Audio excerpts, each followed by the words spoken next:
With fans calling for a firing and more, this is Pro Wrestling Central. My name is John, and you're watching the Wrestling Report.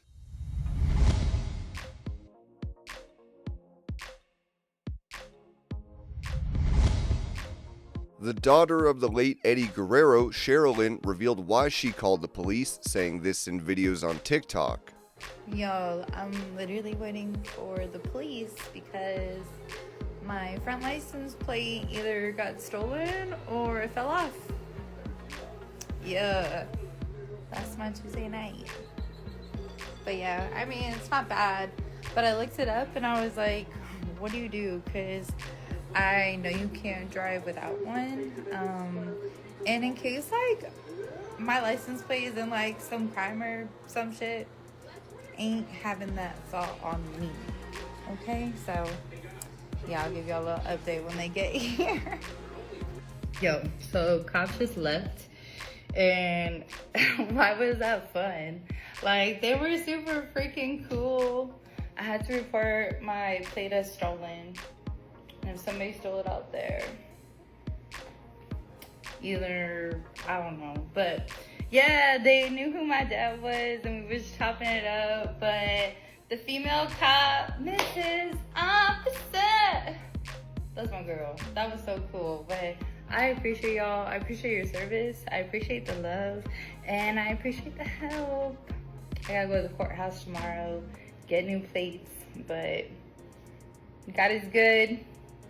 Night.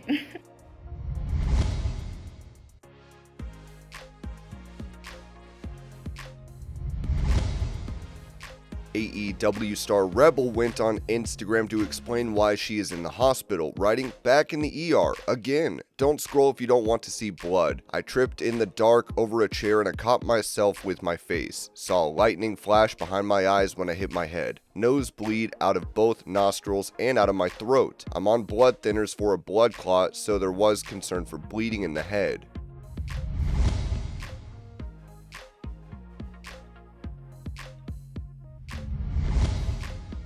Despite AEW Dynamite taking place in Britt Baker's hometown of Pittsburgh, Pennsylvania, she did not appear on the show. PW Insider added, "For those who have asked, we are told Britt Baker was not at last night's AEW Dynamite taping in Pittsburgh. Previously, Dave Meltzer had said this regarding speculation that Baker could return on that show. Whatever the Britt Baker deal really is, if she's not on this show, I think she'd never be back."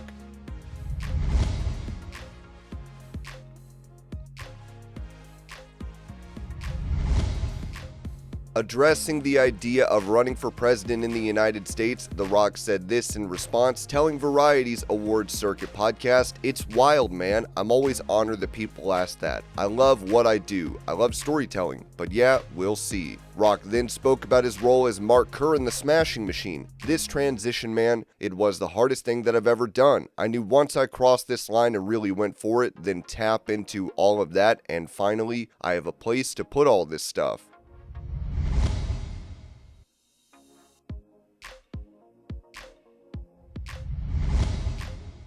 Mentioning a situation that could see SmackDown be pulled from YouTube TV, Ringside News wrote that NBCUniversal is warning that it may pull its channels from YouTube TV if a new carriage agreement isn't reached by September 30th. That means USA Network and NBC could go dark, directly impacting fans who watch WWE SmackDown through YouTube TV. The standoff centers around Peacock, NBCUniversal streaming platform. YouTube TV is pushing for Peacock exclusive content to be integrated directly into its interface, allowing subscribers to access everything from one place instead of jumping between apps. But NBCU isn't playing ball. Sources told Deadline that YouTube even offered NBCUniversal additional compensation to get it done, but the offer was rejected. NBCU reportedly felt the proposal wasn't good enough. A YouTube spokesperson made their stance clear in a public statement. NBCUniversal asking us to pay more than what they charge consumers for the same content on Peacock? which would mean less flexibility and higher prices for our subscribers. We are committed to working with NBCUniversal to reach a fair deal for both sides ahead of our current agreement expiring on September 30th. If their content is unavailable for an extended period of time, we'll offer our subscribers a $10 credit. While WWE Premium Live events now air exclusively on ESPN, SmackDown is still under the NBCUniversal umbrella, making this dispute a real threat for fans who rely on YouTube TV to catch their weekly wrestling fix. Talks are still ongoing, but if no deal is reached soon, fans could be left without one of WWE's most important weekly shows.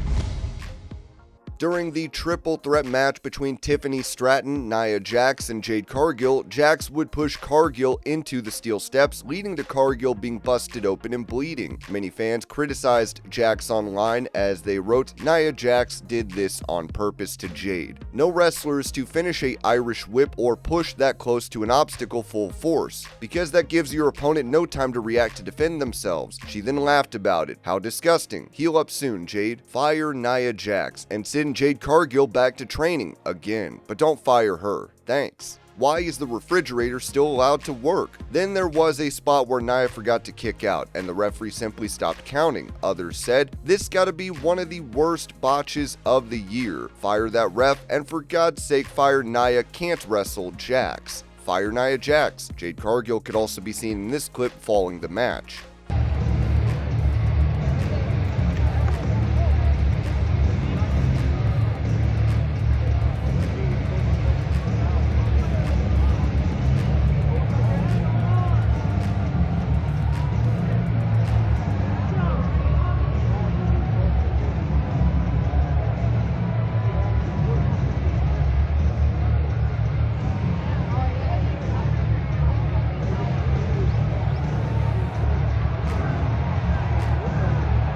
The comments continued. "I've been saying it for a couple of years, Nia Jax is too stiff in the ring. There has been countless complaints about her, but WWE doesn't do about it because her cousin is The Rock. This bitch is sloppy and unsafe in the ring. Did the same to Kairi Sane in the pandemic era and she nearly had her skull caved in. Nia is absolutely unsafe and should have been let go years ago. People do call Nia unsafe. Athena's injury, Becky's injury, and I'm sure there are some other ones too, but Nia being unsafe is a constant talking point in the wrestling community. Also, how ass she is. She has been unsafe and a terrible wrestler for years, yet somehow is still featured on TV. I don't get it. If there's anything this match proved, again, is that Nia needs to get the boot by far. The worst women's wrestler in the industry, and nothing can change my mind. All the real talent that have been injured by her. All the real talent that have been fired. And this gets to stay? Nia Jax needs to be fired. She just don't know how to wrestle. She's been like this for years. Nia Jax should be fired. This does not appear to be accidental. She's a fat ass to boot. Nia Jax is for sure getting fired, LMAO.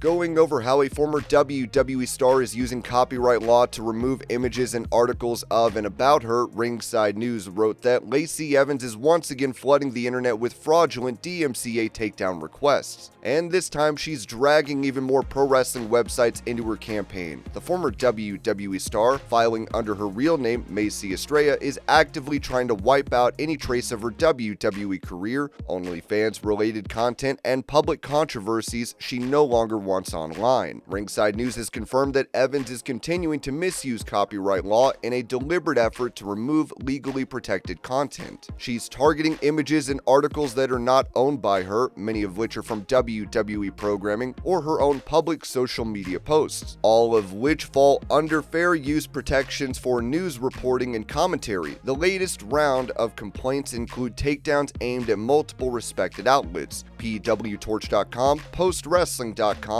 and eWrestling.com. Evans is also continuing her assault on previously targeted sites like PWPix.net, TNAPix.com, WrestlingForum.com, CagesideSeats.com, Reddit.com, TJRWrestling.net, and News18.com. One of the most interesting things about this new wave is the specific content she's trying to bury. Evans attempted to remove an article titled "Lacey Evans boldly states she doesn't miss WWE after departure," which simply covered her own public statements. She also went after pieces documenting her viral feud with Sergeant Slaughter, another incident that unfolded entirely in the public eye. Evans has now filed over 13,000 takedown requests, many of which target content she does not legally own or control. She is reportedly working alongside an entity called the Venus Group, who appears to be helping coordinate the mass removal efforts across hundreds of websites. This tactic mirrors a previous situation involving Mandy Rose, who earlier this year filed over 80 false DMCA complaints, with many directly targeting Ringside News in an effort to scrub mentions of her fan-time career after her WWE release. It's clear that Evans is following the same playbook, attempting to weaponize the DMCA system to suppress factual reporting and rewrite her online story. But Ringside News will not back down and is actively filing counterclaims against every false takedown submitted. Trying to silence coverage she only benefited from isn't just dishonest, it's legally questionable. When public figures turn on the very media that help build their brand, it raises serious concerns about transparency and abuse of the legal system. And this was your pro wrestling news update. I hope you're all having a great day. Thank you so much for watching, and I will see y'all later.